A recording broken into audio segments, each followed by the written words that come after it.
Okay, good afternoon, everybody. I think it's 1:30, so we'll go ahead and get started with today's class.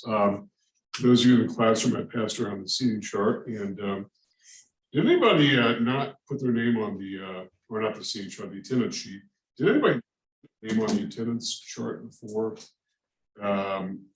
Which is not a huge deal. It's just, and I'll leave it up here in case you didn't. For COVID purposes, in case somebody does come down with COVID, we have a COVID tracking team that can get with people who sat next to whomever and whatnot. So we're required to do that. So, okay, well, before we get, anybody have any questions for me about anything before we get started? Either here or live on the Zoom call. We have some Zoom attendees, so that's good.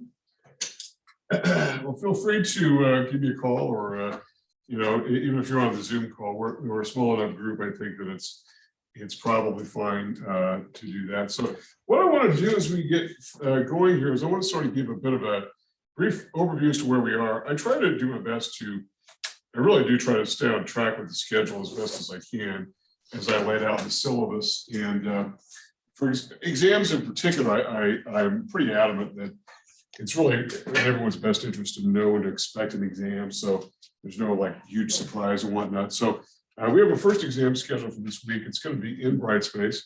So it'll probably be available, I would guess, sometime probably on Thursday. I know our second class this week is on Wednesday, but what I plan to do today is I'm going to go over just a little bit of fragment of some of the chapters 1 and 2. I don't really even know if the discussion on goods and services and types of goods is actually in chapter 2, but we're sort of weaving in and out of both of those. And then we're going to get into chapter 3, dealing with demand, supply, equilibrium, things like surplus issues with regard to markets. We'll describe what those are. And then some issues regarding price controls. Now, there's a lot to do in chapter 3, and I realize, and so we're going to be picking some of that up on Wednesday. But knowing, though, that I've also got some time, I wanted to allocate maybe, I don't know, 40 minutes or so, 35, 40 minutes to talk about the exam, just so you know to expect on the exam. I think it's a good idea for me to go over some of that so you have an idea of what to look at. I know all the readings tend to have lots of information. They tend to be dense. One of the reasons why we like this textbook is because it's got really many fewer pages and a lot more condensed information.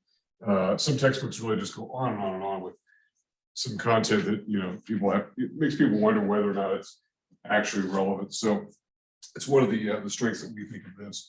So we'll talk about toward the end of the class. It'll be probably maybe 2:15 or so, 2:20 next time. 2:15 or so. We'll take some time and talk about what to expect on the exam. And again, these are all recorded, and I posted these. And I think all the YouTube, all of them are posted.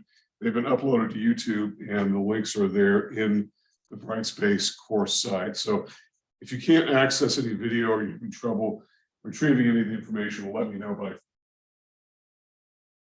I'm almost sure we lost a day last week because of the holiday, but everything wants to be there. Okay. All right. So any questions before we get started here today? Well, let's do this. I've got just a little bit to talk about. Last time we ended up, at least I believe we ended up talking about factors of production, land, labor, capital, entrepreneurial ability, et cetera, et cetera. And in this week 2 slide, oh, that's a little dark, is it?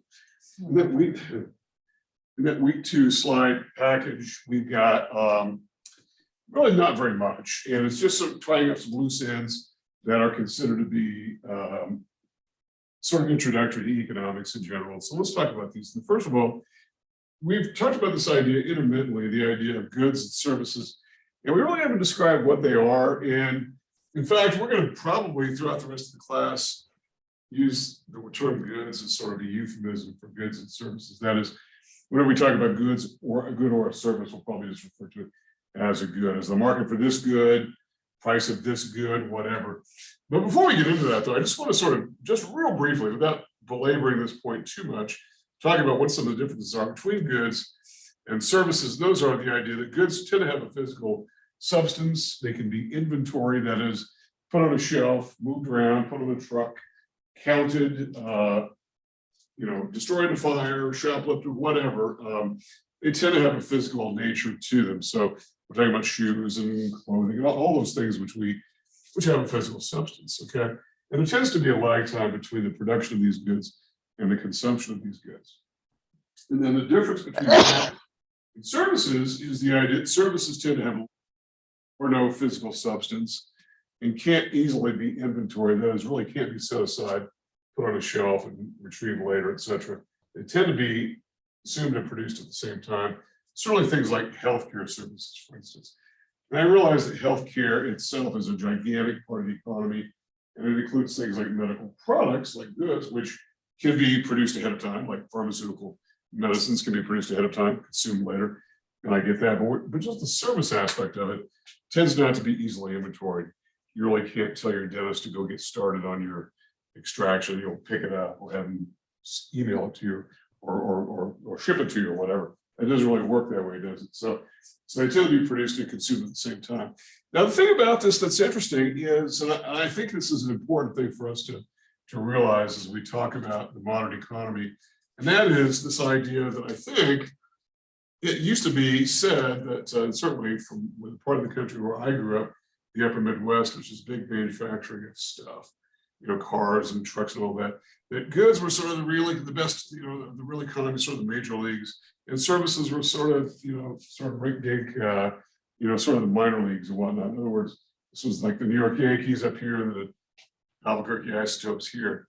But is that really the case? And I think the answer really is no, because think about this. Of these two parts of the economy, when it comes to production, just production, which is growing faster, production of goods or production of services? Services is growing a lot faster. And in particular, when it comes to our balance of trade with the rest of the world, we're selling a lot more services abroad than what we import, we as the US, I'm just talking about the US economy, which is good because it means the rest of the world pays us more than what we pay the rest of the world, which is an inflow to our economy. All these things which are services, things like healthcare and accounting services and financial services and consulting and engineering, all these kinds of things are good. And they have sort of result in inflows. So we want to make clear that there's really no major and minor difference between these two. They really just simply are what they are. Okay.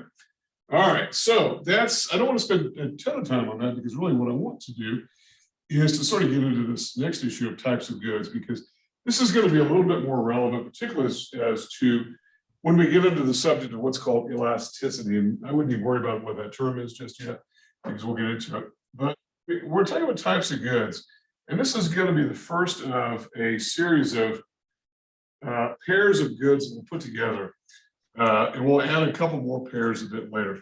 These are paired together: substitutes and complements, normal goods, and inferior goods. And they're paired together in what is known as a dichotomous pair. Meaning what? Dichotomous means they're sort of opposite one another. However you want to think about this, North Pole, South Pole, whatever, these are different, these are opposites. So good cannot be a substitute and also be a complement for the same good, because they're either one or the other. However, you can be a substitute and be an inferior good. In fact, we're going to make the case that all inferior goods are substitutes. So there's no fencing between these. It just means that they're opposite one another, positive and negative charge, whatever. So if you're a normal good, you cannot also be an inferior good. So let's talk about what these are. And again, we'll add, as we get a bit later in the class, and we'll talk more about particularly goods that are produced by government or which has lots of government sponsoring and backing, where we wouldn't have those goods at all if it weren't for government, like police forces and whatnot. We'll see that there are all kinds of goods out there that relate to some other goods in sort of opposite ways or dichotomous ways.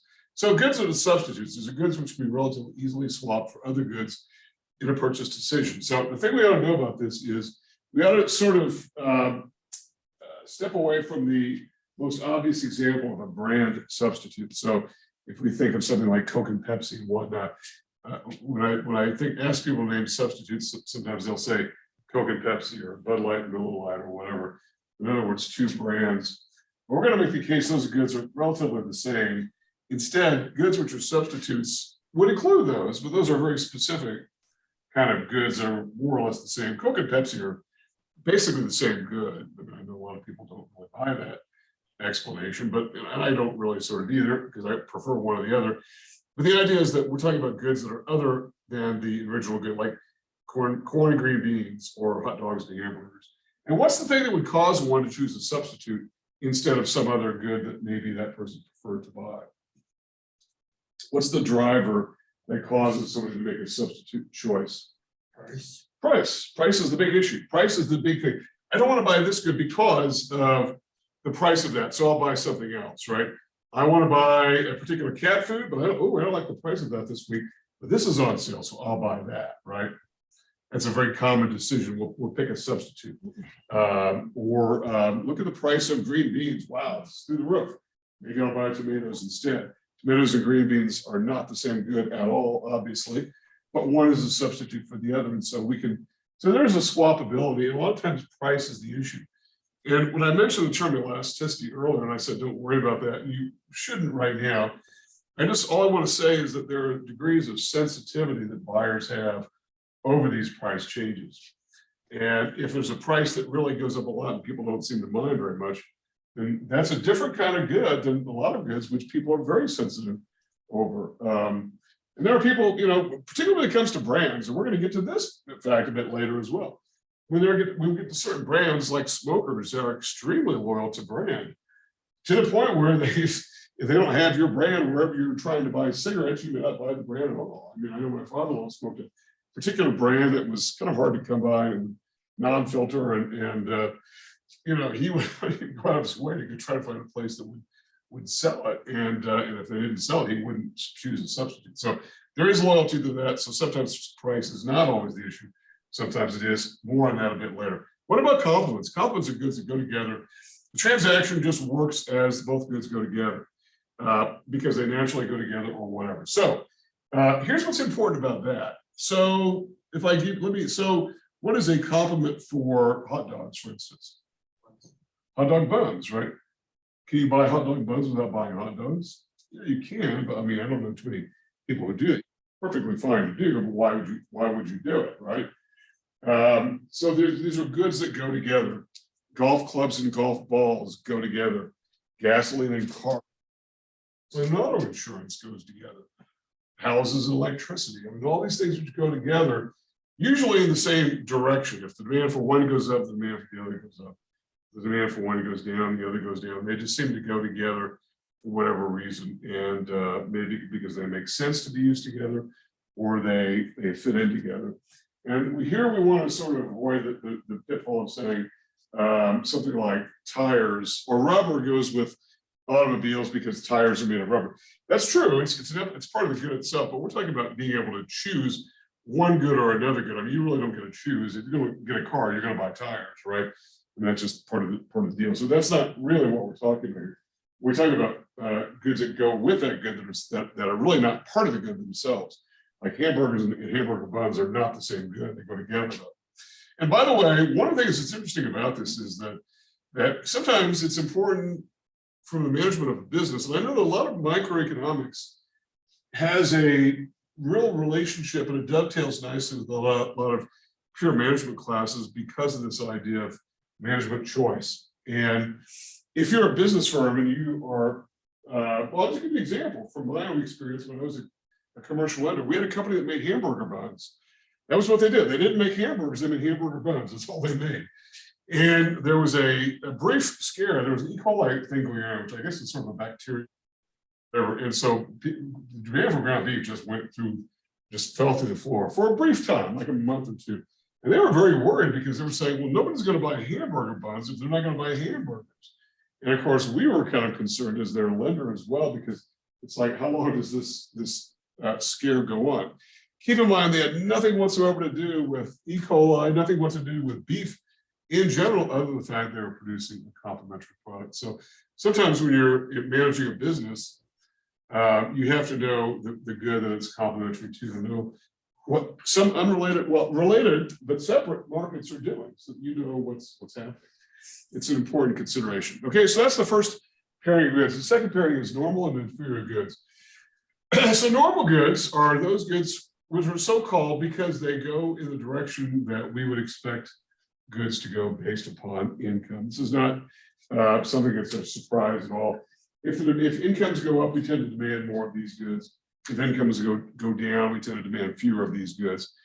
all luxury goods would be considered to be normal goods. All luxury goods are normal goods, but not all normal goods are luxuries. It's just the luxuries are a subset of a very small subset of normal goods. So they go in the same direction. If our incomes go up, we tend to buy more luxuries. If our incomes go down, we tend to buy fewer ones. So normal goods are so named because they go they correlate along with income. And most goods are that way. That's why the name. Inferior goods are just the opposite. And I don't know that I particularly care for the inferior goods, but it wasn't I didn't make this my choice. I didn't make this name of the good out, but they tend to go in inverse directions with income. That is, if incomes are rising, we demand fewer of these goods. And if incomes are falling, we demand more of these goods. And so sometimes they're known as inferior because I think probably at one time they were always associated with substandard goods, cheap knockoffs, something that is less qualitatively superior. But it's not always the case, really. I mean, maybe you can make an argument like that that's the case, but not always. I mean, like generics, right? I mean, if incomes are falling, let's say, and we may be heading into a recession this year. I think the evidence is pretty good. Our unemployment's probably ticking up. The economy is already slowing down. We're starting to see layoffs at big employers. And so, it's likely people's incomes will fall and they'll buy more generics, right? Are generics qualitatively inferior to the name brand goods? Maybe a little bit. It depends, I guess, on what the generic brand is. At one time, maybe, yeah. But I don't think you can make quite that argument so much today. But think about this. Let's say that incomes are falling and usually you go on vacation every summer. So this summer, no, you don't want to do that. What would be an inferior substitute? And keep in mind, all inferior goods are substitutes for normal goods. You can't be a normal good and an inferior good, but you're not fenced in, you can be an inferior substitute. In fact, all inferior goods are substitutes. So your incomes are falling, you get your hours at work cut and whatnot. So rather than go on vacation, what might you do this summer instead of taking a vacation with your family? Is that work? Well, you might be work. Okay, we're talking about buying a good. So yeah, you could work. I guess that's one of the, let's say you don't go to Disneyland like you thought maybe you would. What might you do as a alternative choice? It's a good you're buying. Go to a nearby place. Do what? Go to a nearby place. Yeah, maybe just go to a park, right? Somewhere cheaper, maybe go to Cliffs for a couple of days or whatever. I don't know that Cliffs is a great substitute for Disneyland, but you kind of get the idea. You would dial it down, you would buy some inferior substitute. And by the way, during the last recession, not the very short one we had during the beginning of the COVID epidemic, but during the one around 2008, 2009, we saw lots of demand for goods for fast food places instead of demand for goods at nicer restaurants. So demand for steakhouses just went down. But demand for Burger King and Wendy's went up. And so we saw that happening. Those would be considered inferior substitutes for normal goods.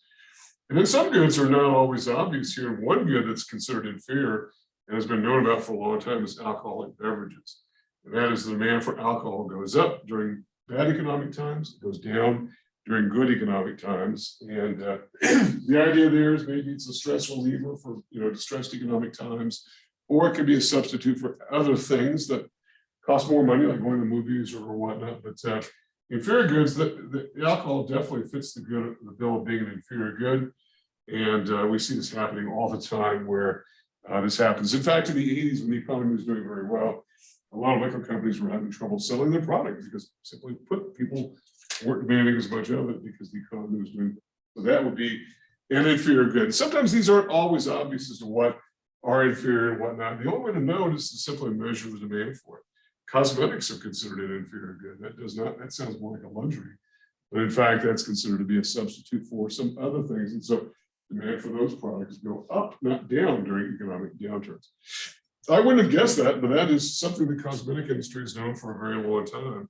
And they've been able to predict it. And that's really sort of getting into the minds of the consumer a little bit more than what economists typically do. And so this is where we sort of get into the intersection econ and marketing. And I would imagine marketing, it's believed, I think, by a lot of economists that marketing people probably know a little bit more about what people are thinking, what buyers are thinking, than what maybe we as economists do. They certainly have the time to do surveys and focus groups and all kinds of experiments with buyers and potential buyers to find out what is in their head, why they do the things that they do, and this is why it's their money on the line. Of course, they've got the million incentive to act in that regard. Okay, so questions about that?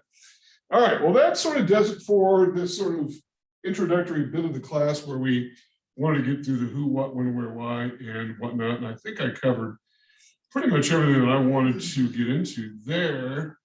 And what I wanted to get to next here was to go into chapter 3. Chapter 3 really takes us into the heart of this class. And we start to really get into what's going on in economics here. And that is talking about demand and supply. And we have heard these terms probably our whole lives, right? Supply and demand. And in fact, we probably ourselves use the term supply and demand for in very interesting conversation, right? Hey, why are tickets to the Super Bowl what they are, right? Well, it's supply and demand, right? A lot of demand, but not very much supply. So the price of Super Bowl tickets is high, right? And without explaining what does that mean, nobody's drawing a diagram, shifting the supply curve and showing the rise in demand of Super Bowl tickets.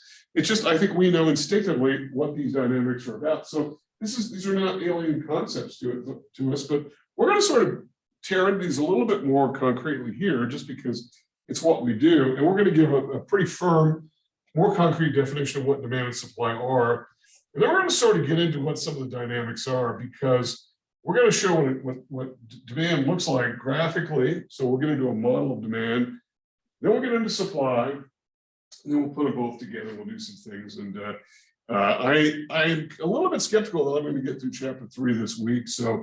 But what we don't get to today and Wednesday, we'll simply carry over into next week.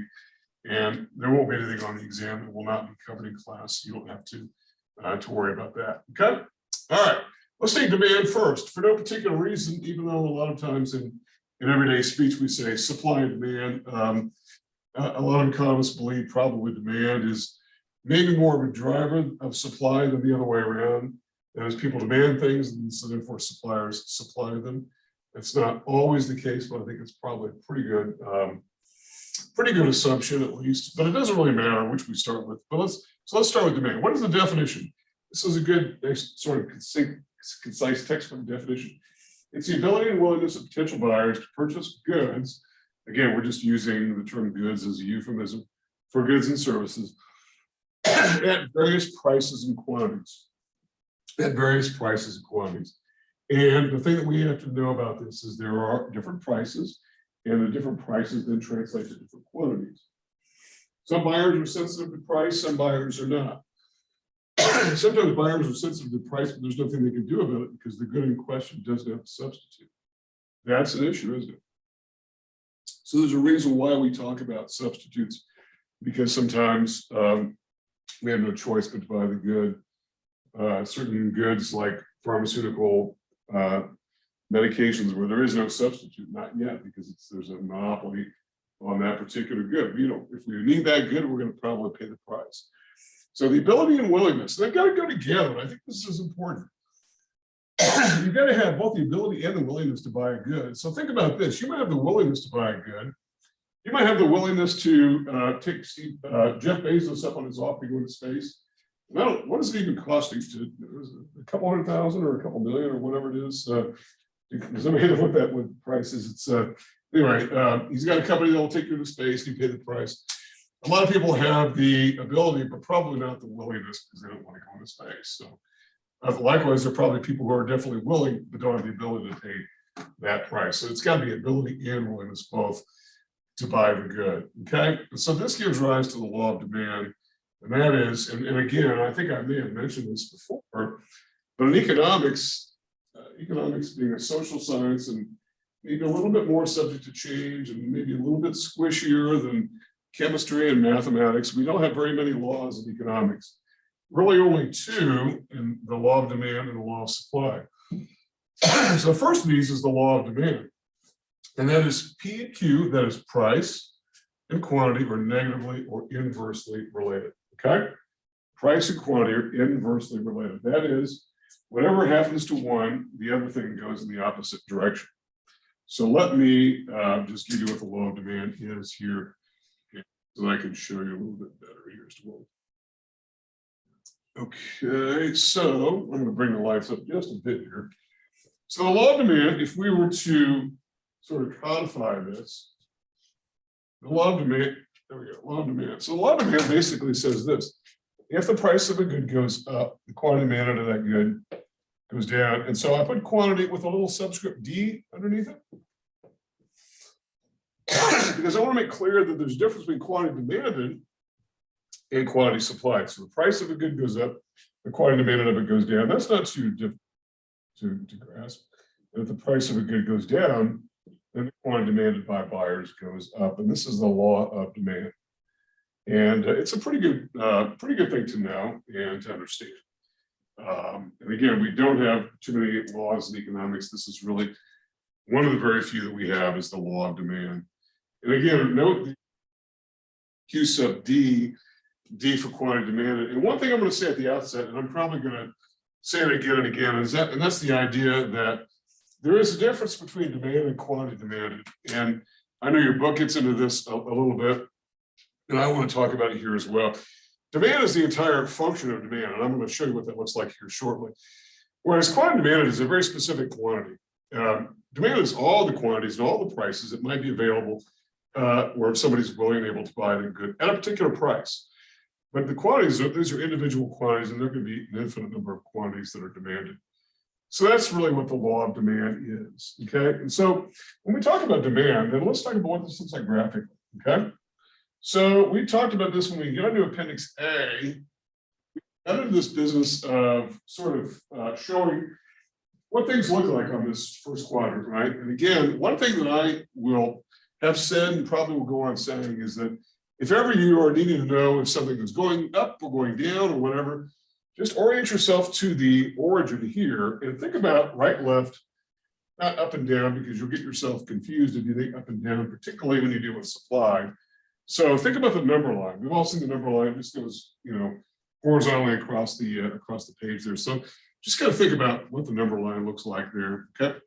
And so what about demand and what does it look like? And where does it come from? And I'm trying to make sure the camera is oriented right here. It's too bad we can't move the camera around, but we can only do what we can do. Okay.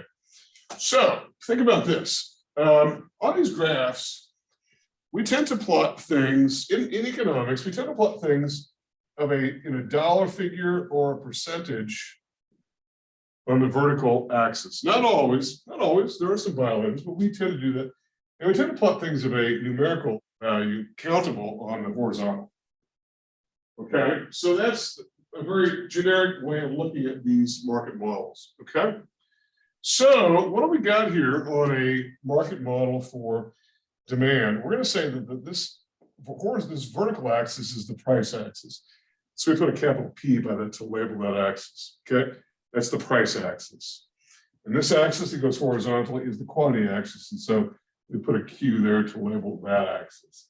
And so this particular model we're going to be dealing with is sometimes simply known as the PQ plane. The PQ plane, that's really all that this really is.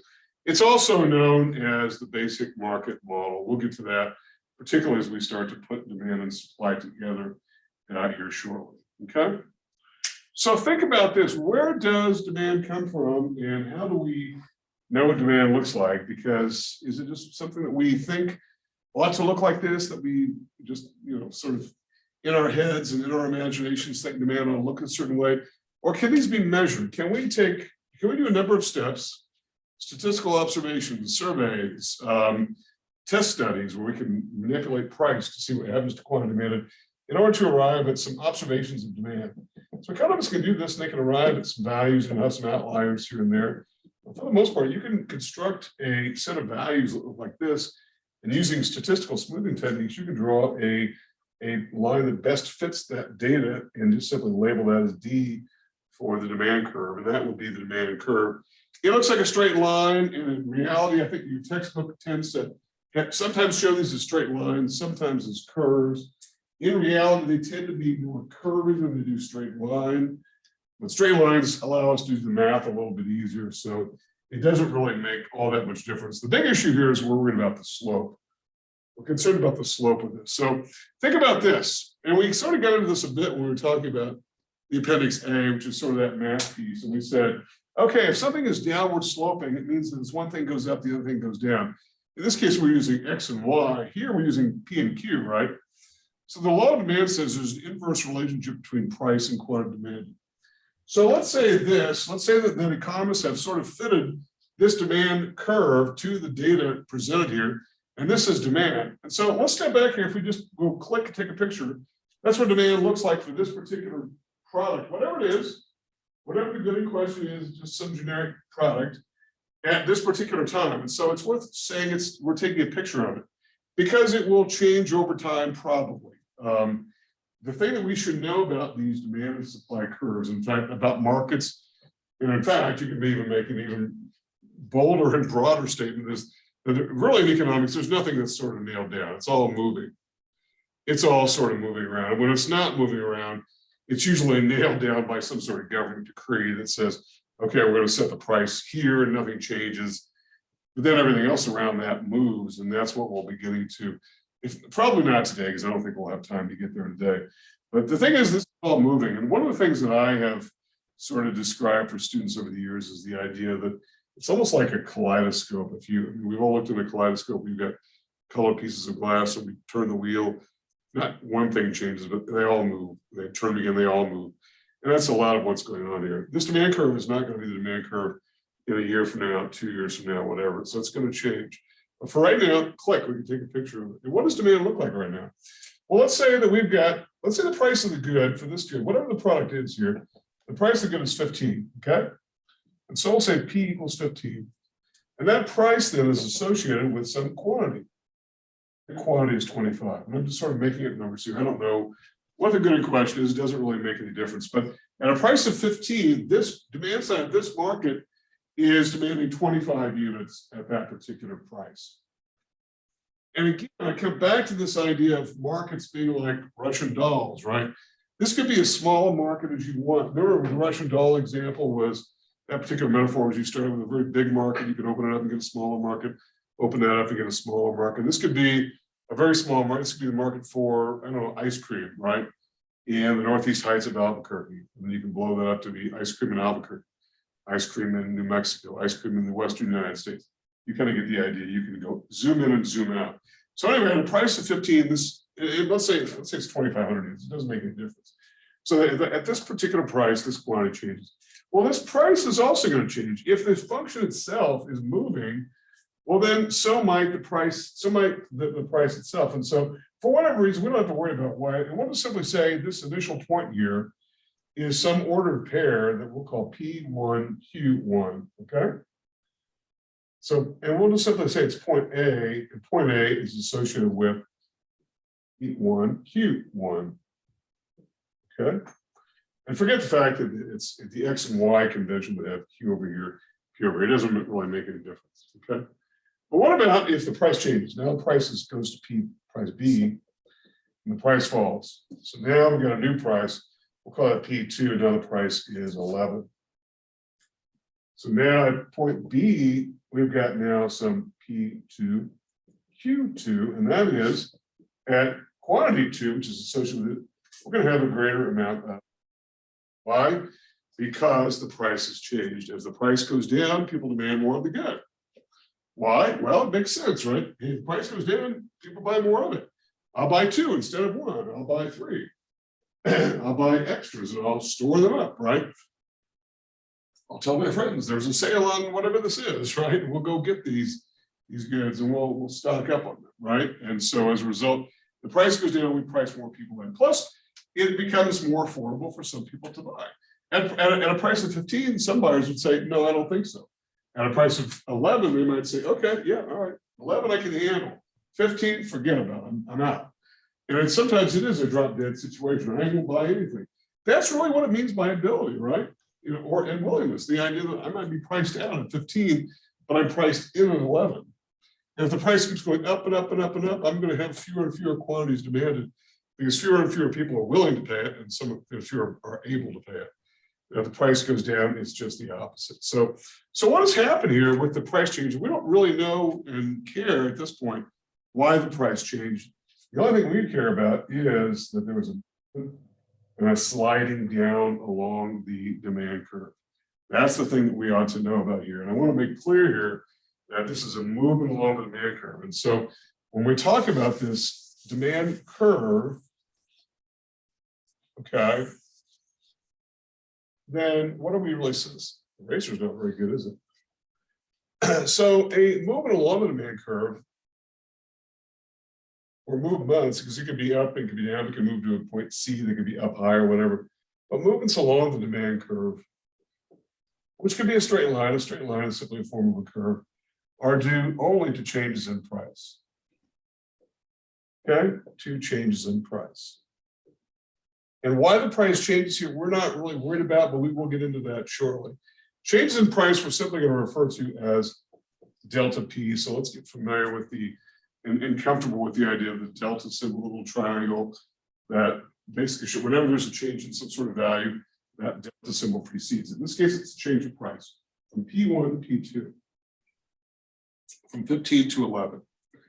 So sliding along the demand curve is due to a change in price. Price changes, we demand more. Price goes down, we demand more. Price goes up, we demand less. This is pretty straightforward. I think most of us can understand it. And it's a downward sloping curve. And by the way, there's a mnemonic device, you can take it or leave it, or whatever you prefer.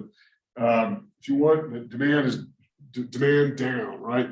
So think of it as downward sloping, demand down. That's one way to look at it. It's a mnemonic device. If it helps you, maybe you don't like it, but if you want to use that, that's one way to view it. Okay. All right. So questions about that and what that is all about in terms of the general configuration of what a demand curve looks like. Okay. All right. So it's downward sloping, and maybe it's linear, maybe it's not so linear. It doesn't really make a difference. In fact, why don't we make a different sort of different sort of configuration here. Let's make it a little more curvy, and so that might match reality a little bit better here.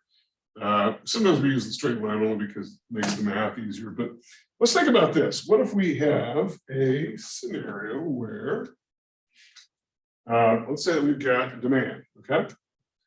Now, I said a second ago that on a PQ plane like this, right, we might want to just take a picture of demand, right? So demand, because demand's going to change for whatever reason, okay? So let's go back to our original P1 here, and let's just say it's the original P, and the P1 is what is it, 15, right? So let's go to our original P1, it's 15. All right, so all we've done here is sort of recreate what we've done over on the other board. Yeah. I was wondering, do we write Q first or P first? Where? We write X. Well, that's what I said. This sort of violates the XY convention. You could put Q1, P1, Q2, P2. That's fine. I mean, we're not going to be using this ordered pair sort of logic too much. I just sort of illustrating it here, mostly because we just said P and PQ. So, but it's a good question. All right. So again, this demand curve is not really nailed down, is it? So something may change. The economists may decide and be observing this and say, you know what, something's going on with demand. So as we begin to test and start seeing things, now demand is shifting. Something has changed. Now we've got something new going on here. And so now it's moved to the right. So we'll simply put a label by this, called that D1. We call this D2. Something new has gone on here, where there's a shift in the demand curve, right? And so something is going on. In this case, it's a rightward shift. So at the same P1, which was associated with Q1, which originally was 25 units, okay, at the same P, now you've got Q2, which now goes to 40, right? So something has gone on here. There's a change in the curve here. So let's think about what is going on here, and let's think about this. So I've used the term demand function before, okay? And what is a function? And we come back to there's a reason why I got into this discussion back in Appendix A, was to sort of, give a bit of a jump start, sort of a refresher as to some of the math pieces on this, so to speak. And So, think about this. Something has gone on here. The function has changed. Whatever goes into the function itself, because a graph is simply a curve is simply the graph of a function. There's a mathematical relationship going on. Something has changed.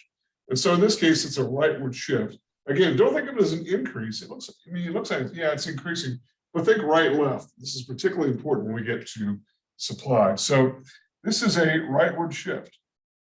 So we're going to say that a rightward shift in demand is more of the motion picture as opposed to the snapshot.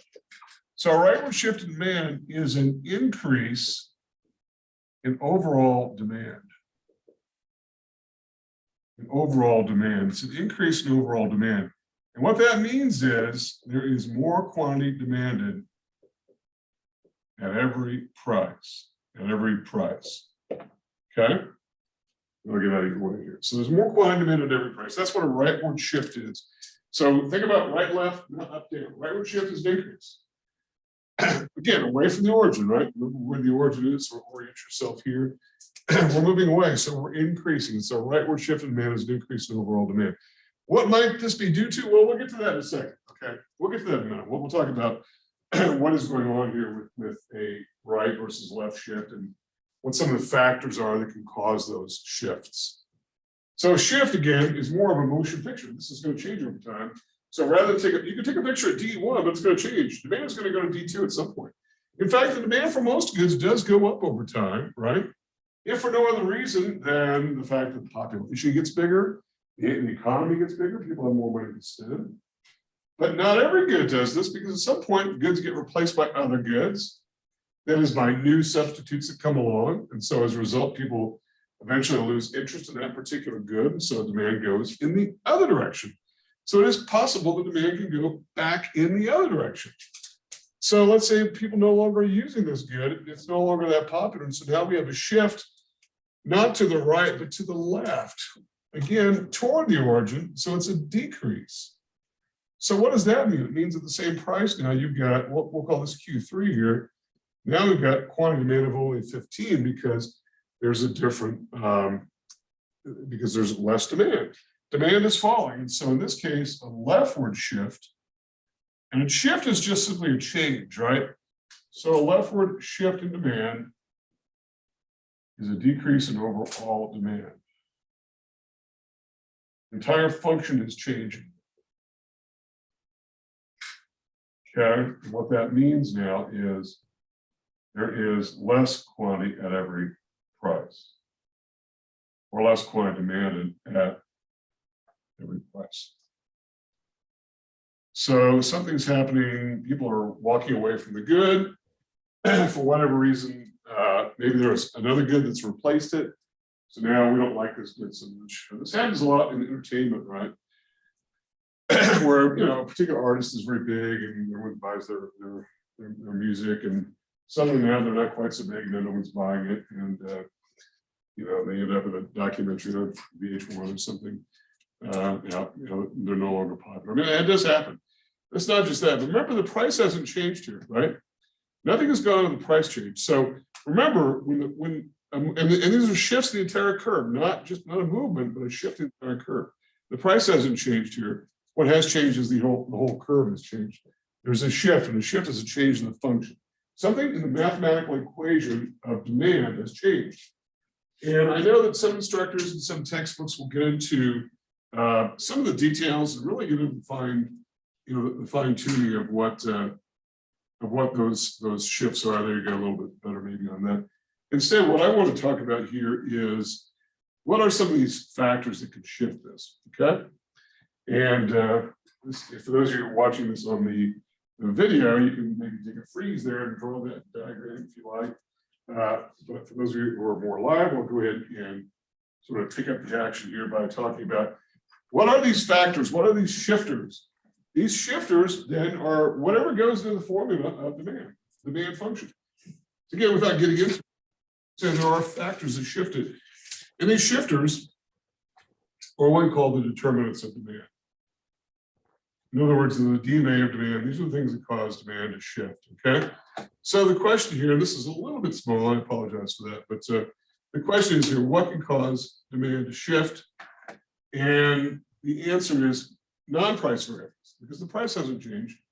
The price may change once we factor in supply, but for right now, we're saying that it's not the price of the good that's causing the shift.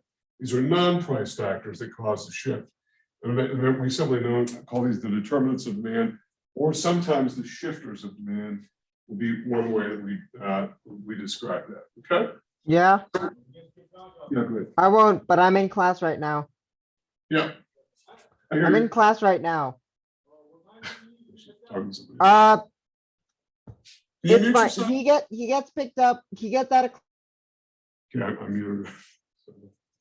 They were talking to me. Okay, all right, so what are these shifts in demand? What are they? Let's talk about what these examples are. And there are a couple. The first two are very much related to one another. One is the income effect and the other is the wealth effect. They're related, but they're different. So how is income? Income is one thing, wealth is another. What's income? And how and why would it affect demand for goods? Well, we've already sort of talked about that when we went over this discussion of normal goods and inferior goods. If incomes are rising, the demand for normal goods will go to the right. If incomes are falling, demand for normal goods will go to the left. It would be just the opposite for inferior goods, right? So income affects demand. There's no question about it. And not all goods are consumer goods, because some of these buyers, some of the demand comes from the business side of the economy. Remember, we got into the circular flow model. We saw the fact that, and even though we didn't really model within that circular flow model, demand for goods from businesses by businesses, right? But that could happen as well. Business income could be falling, and so they demand fewer goods, right? Whatever that good in question is. By the way, it could be labor, right? They could be demanding less labor. Labor itself is a good, certainly an output, right? So that's one effect. Related to that's the wealth effect. Now, this is a little bit different. It seems like it might be just, sort of, part and parcel of the same thing with income effect, but it's a little bit different.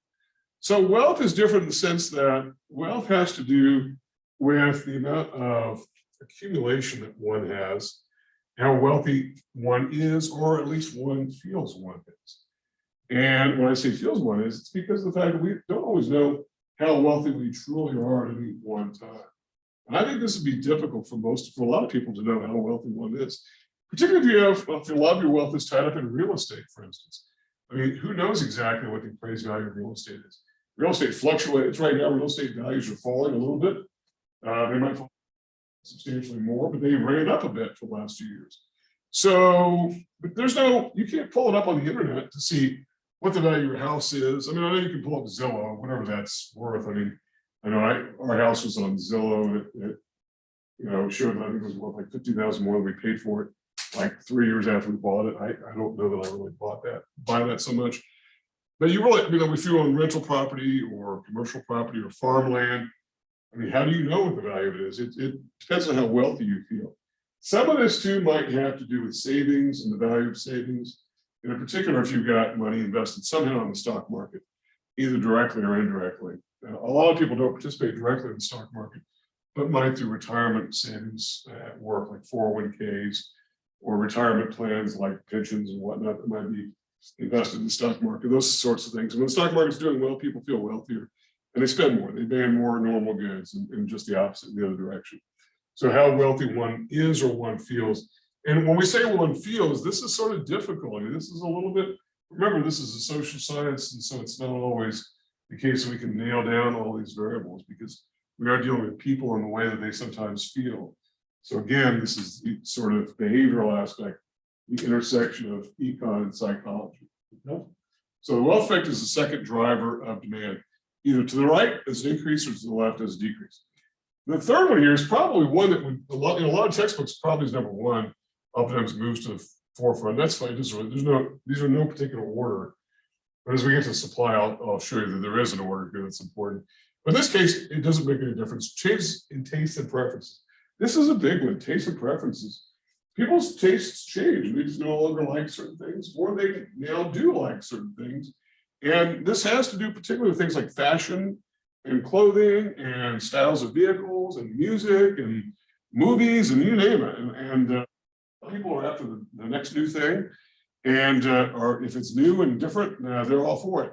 Some people are just the opposite. If it's new and different, oh, it's kind of scary. I don't like that, right? And sort of stick with what is familiar and common to them. So our tastes and preferences are different, but sometimes these preferences change just because you really have no choice in the change in these things. And this sort of relates to the next topic, and that is the prices of related goods like substitutes, because sometimes these goods that people are demanding are simply go away over time. They're no longer there because they're no longer made. Keep in mind that this demand curve, even though I said the demand for most goods might go up over time, as the economy grows, as income grows, as population grows, but as people get a little bit tired of the good, it might go to the left, to the left, to the left, until it hits the axis, the vertical axis goes to zero. There's no demand for the good whatsoever. And there are goods for which that is the case. You know, there is no demand for there's no demand for the goods essentially. And if there is, it's a very, very tiny demand. It's really hard to measure. There's really no demand for horseshoes for the ordinary person.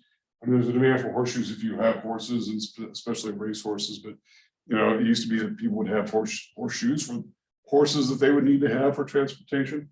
Certainly not the case, and a lot of occupations are also tied to this as well. There aren't too many people employed as blacksmiths or as candle makers or as chimney sweeps and whatnot. I'm not saying there is zero, but it's not that big of an occupation. It's hard to find things like sewing machines because a lot of people don't like to sew at home. I mean, I know that used to be pretty much every household would have a sewing machine. And today, I think very few do. You know, a lot of people don't like to, you know, do that. And as cheap as clothing is, if you rip a pocket out of your clothing, you're more likely to just throw a shirt or pair of pants away than you are to repair it, which is what used to be the case. So our preferences change, and sometimes goods go away. So the one we started to get at here, and I just talked about it a second ago, was this idea of substitutes and complements. And we sort of got into that a bit in the earlier, this idea of our demand changes because of the price of a substitute. So if the price of something goes down, we'll demand less of the thing that we wanted to buy, we'll buy the substitute. Likewise, if the price of a complement goes up, we may not buy as much of that good and its complement as well. So those complements go in the same direction, substitutes go in the opposite direction. Another for buyers in the market, and this is simply a function of the number of potential buyers, whether it's a business buyer, a consumer buyer, government buyer, whatever the case might be. If there are more buyers, demand will tend to shift right. If there are fewer buyers, it'll tend to shift left. And there are markets in which the number of buyers is simply dwindling, simply because maybe it's a taste and preferences thing, maybe it's a population thing. I know there are parts of the countries like the Rust Belt, the upper Midwest, where a lot of people have simply moved and they're no longer there. And so as a result, fewer buyers. And so you've got whole strip malls that are simply sitting empty, have been for a long time, simply because there's just not enough people there. It's not because the good itself, there's any kind of change in preferences, but it's simply the buyers are gone. Okay. Also things like government policy. This can affect it. We'll talk a bit more about this, particularly things like taxes and not so much government spending, but certainly taxes, and a little bit on taxes, and a little bit more on regulation. These tend to increase the cost of the good itself, and so or the price of the good itself. So these tend to have an effect on it. And then the final one here is things like expectations, and that is, what do we expect to happen? And I realize this list is not totally inclusive, that you could include things like interest rates, particularly on goods that are very interest sensitive, like cars and houses. There could be other factors as well. There could be things like exchange rate of currencies. I mean, you could go on and on and on, but I wanted to try to keep this a little bit simple here. So things like expectations is a big one. And in fact, when we talk about expectations, sometimes it's self-fulfilling prophecy. If we think that the economy is doing poorly, and maybe our hours are going to be cut at work, or our income is going to be down, or maybe our spouse is going to be similarly impacted, maybe we don't buy a new car. And so instead we don't buy a new car. And so as a result, the demand for new cars goes down, and the economy therefore suffers as a result, because people aren't buying, because they're all sort of withdrawing, they're scared. And by the way, this did happen right after 9/11. The economy was sort of weebling and wobbling a little bit, and sort of heading into a recession But then people thought, well, a recession must be coming because we just had this terrorist event and it's going to really impact a lot of industries. So people just didn't buy. They certainly didn't travel very much. And they just sort of pulled in their horns and sort of whatnot. And we went into a recession. And so people created the very thing that they sort of feared through a self-fulfilling prophecy because they sort of expected it would happen. And so sometimes we do things to create these self-fulfilling expectations. And we certainly talk a lot more about that in macro, okay? So that does it for supply, for demand. Any questions on demand and what the demand function is all about and how we model it, et cetera? Okay, well, let's move on to supply. I think we're making pretty decent time here. And I know it's a lot of it's a lot of material in this this chapter. And again, I don't know that I'll get to all of it this week, but I'll do my best. So let's talk about supply. We talked about the one side of the market, and that was demand. Let's talk about the supply side. What is supply? What's the definition? Well, it's a very similar definition. It's got the same sort of format in terms of how we set up the definition. It's the ability and willingness of potential sellers, in this case, to provide output for sale at various prices and quantities. And that's sort of a, I guess sort of a textbook definition of what supply is. Now, one thing about this, though, I want to be clear because people get confused about supply a lot. And I see this all the time, particularly in my online classes where people are sort of, we have discussion activities and people are able to sort of freeform and riff on things. And they will confuse supply with a number of different things. Number one, they'll confuse supply with quantity. It's important not to do that. Quantity is simply that value being modeled on the horizontal axis. And it could relate to demand, it could relate to supply, it could relate to anything, any variable here. It's supply and quantity are not the same thing. So quantity is simply, for the most part, the quantity exchanged or the quantity that would be exchanged, right? Whereas supply could be the entire realm of goods for sale at various prices and quantities that may or may not be exchanged, right? Because sometimes the price may be set too high and nobody wants to buy it. So in that case, no sale, no quantity exchange. The other thing that people will run into probably more frequently, and I see this happening a lot. In fact, I hear it when I watch like TV shows where people confuse this with inventory, with goods for sale. Supply, there's less supply because there's less inventory. People will confuse inventory with supply. That's also a mistake. That's more of a quantity issue. Very similar to the one I just talked about. Where let's say there's not much inventory available and some people say supply went down. And that doesn't mean supply went down, it just means there might not be supply available, right? The inventory might not be available for whatever reason, right? It doesn't mean that suppliers don't have the ability and willingness to provide output. So be careful on that and just know the supply is this ability and willingness, regardless of whether or not the goods are exchanged or not. And so then this gives us rise to the law of supply, which again is only one of two laws of economics that we have. I mean, in macro, there are a couple of laws that are out there. They're not really laws. I mean, if anything, they're sort of there to sort of honor particular economists who've gotten some, some recognition. But for the most part, there are really only two laws: law of demand and law of supply. And the law of supply says that basically price and quantity are positively or directly related. That is, if price goes up, quantity, supply goes up, price goes down, quantity, supply goes down. And by the way, I'll just say this at the outset here, that even though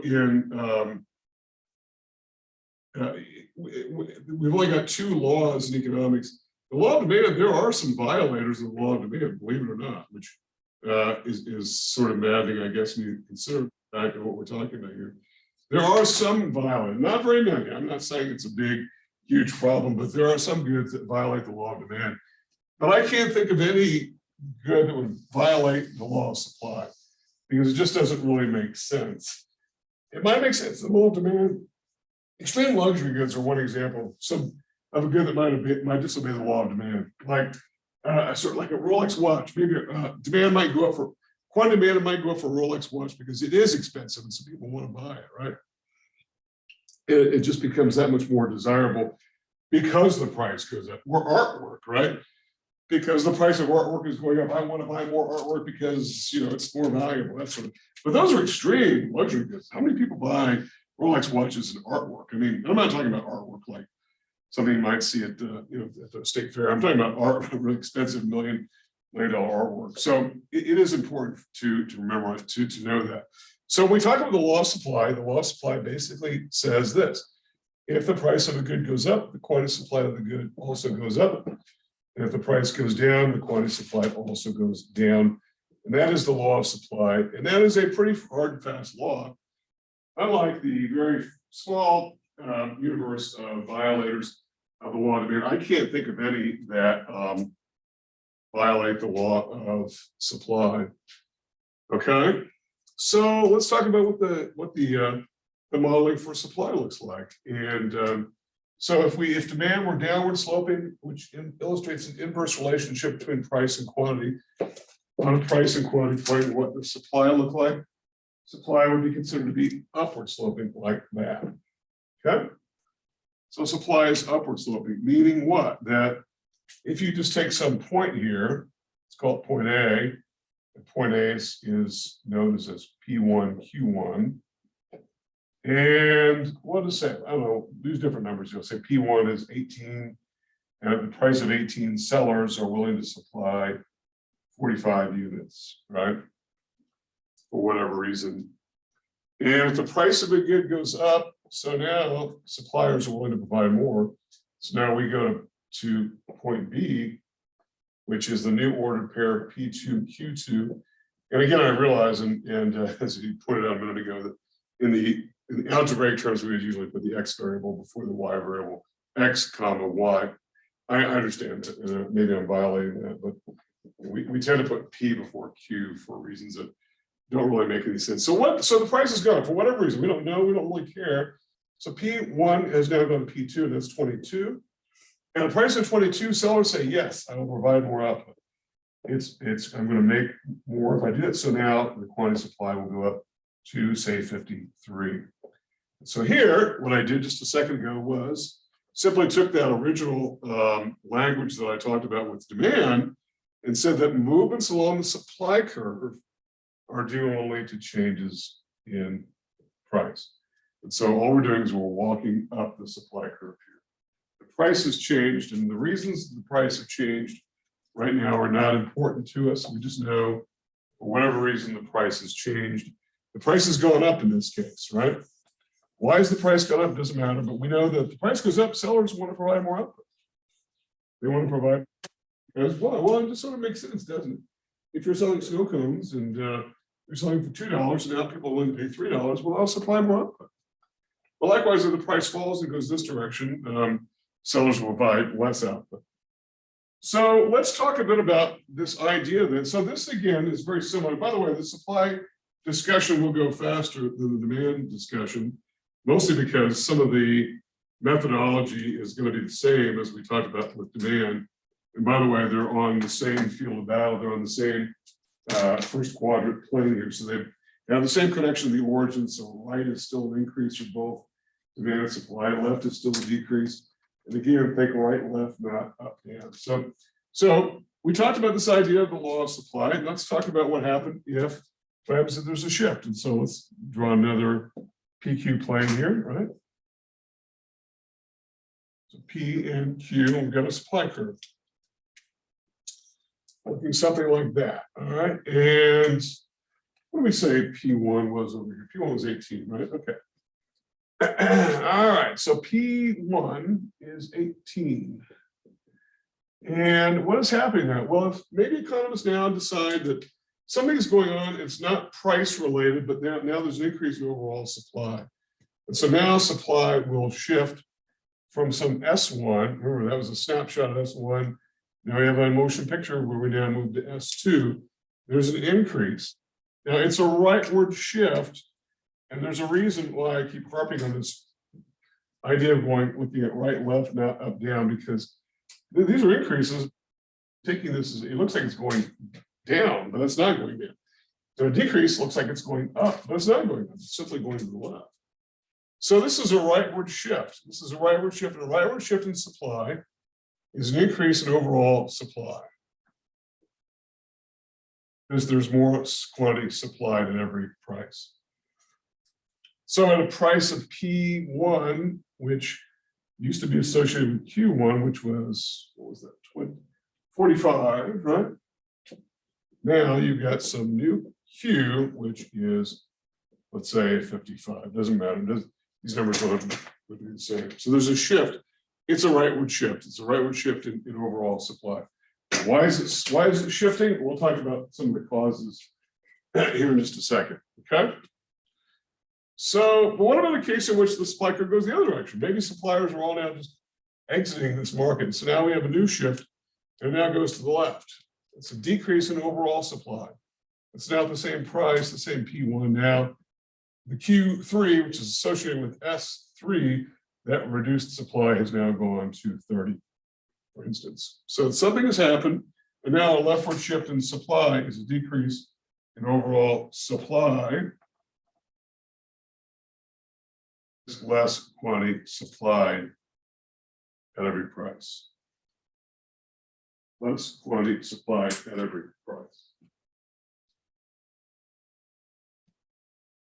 Okay, and there's quite a lot of discussion in the text about these kind of dynamics and whatnot. So, you know, you can certainly read those on your own, but I think it's important just for us to get into this a little bit and sort of model this, and so we can kind of see what these are. Again, think right, left versus up and down in this case here. Okay, and I know it's a little bit of a busy graph and stuff. For those of you watching the video, you can maybe pause it and just get a grip on, or take a second to get your bearings on that.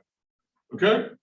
All right. Well, I've only got about 6 or 7 minutes, and so let me just wrap up this discussion with supply the way we did with demand, and that is this, and that is what could cause these shifts to the left, to the right. Whatever the formula for supply is, something is happening. So as a result, we need to know what some of those things are, and we call these non-price variables. It's not the price of the good. The price isn't changing. The price could change, but it's not. The price is not causing the shift. Instead, it's something else. It's something non-price. It's something that goes into the DNA of the supply function, and we call those shifters or determinants of supply. And here, unlike from the determinants of demand, where we said didn't really make any matter what order, this I think we probably ought to put a star by and underline, and it's changing cost of production. This is a big one. This is overwhelmingly, when it comes to supply, the biggest issue. The thing to know about this, if the cost of production is rising, supply curve tends to shift to the left. Maybe I should probably write that down so you've got that. If the cost of production is rising, I think it's important that we sort of get that here somewhere. Let's see. Okay, so if this, I know it's kind of dark in here, but if the cost of production is rising, supply tends to shift left, and if the cost is falling, supply tends to shift right. Oops, that's cost here. Cost, and what is called C here, supply tends to shift right. This is an important thing for us to know about. This is why I said that in this case, there is writing variable here, and that's cost of production. It's really got a lot to do with supply, because simply put, if it costs you more to do something, then you're going to do less of it. And this is pretty much human nature, right? If it costs me more to do whatever it is I'm trying to do here, then I'm going to do less of it. So there is, I'm sort of zooming, this is what I created on the board here. If the cost of production is rising, the supply curve tends to shift left. If the cost of production is falling, supply will tend to shift right. So this is a very important characteristic here of, and by the way, we're going to be talking about cost again and again and again in this course. It does come up, and I might as well just say it right now because it's also going to be an important area of emphasis, and that is there's a difference, and an important difference between cost and price. And I think we ought to be aware of that now, because I think in everyday speech we sort of get this wrong. We sort of use these terms interchangeably, cost and price, like, hey, this, how much did that copy cost you? And I say, oh, it's $3, right? Well, we would say, technically, that's the price of the good, not the cost of the good. The cost of the good is whatever it cost them to make that. I know that's not the way that we handle our everyday speech, but in the meantime, we're going to be clear that there's a difference in cost and price. Cost is internal to the producer, and we're going to spend lots of time talking about producers and producers' cost of production. So that's a big one. Okay. All right, that's the first one. It's and the overwhelmingly most important one that you might put a star by, underline, highlight, whatever. Okay. The second one is changes in technology and innovation. Here with this what's interesting about this is it's almost always responsible for a rightward shift, because why do we adopt technology? It allows us to do whatever we're doing better, cheaper, and faster. And as a result, it tends to be the fact that cost of production goes down. If it did not go down, why would we adopt technology at all? It wouldn't make any sense, right? We would have the same number of workers doing very menial tasks in manufacturing, which we don't. A lot of robots do these things like weld quarter panels onto cars and screw things on and things and whatnot. Technology allows us to do it better, cheaper, faster. It's almost always a rightward shift. That's why firms adopt technology. And sometimes firms adopt technology maybe because they don't really want to, but because they have to, because their competitors have already adopted it. And if your competitors have adopted technology that you haven't, you need to get with it and get pretty soon on the bandwagon. Okay, and the last one here are similar to what we talked about with demand. Number of sellers in the market, same deal. If number of sellers is rising, supply will tend to move to the right. So if there are more competitors trying to offer the good in that same market, supply curve goes right. Sellers are leaving, supply curve goes left. Okay.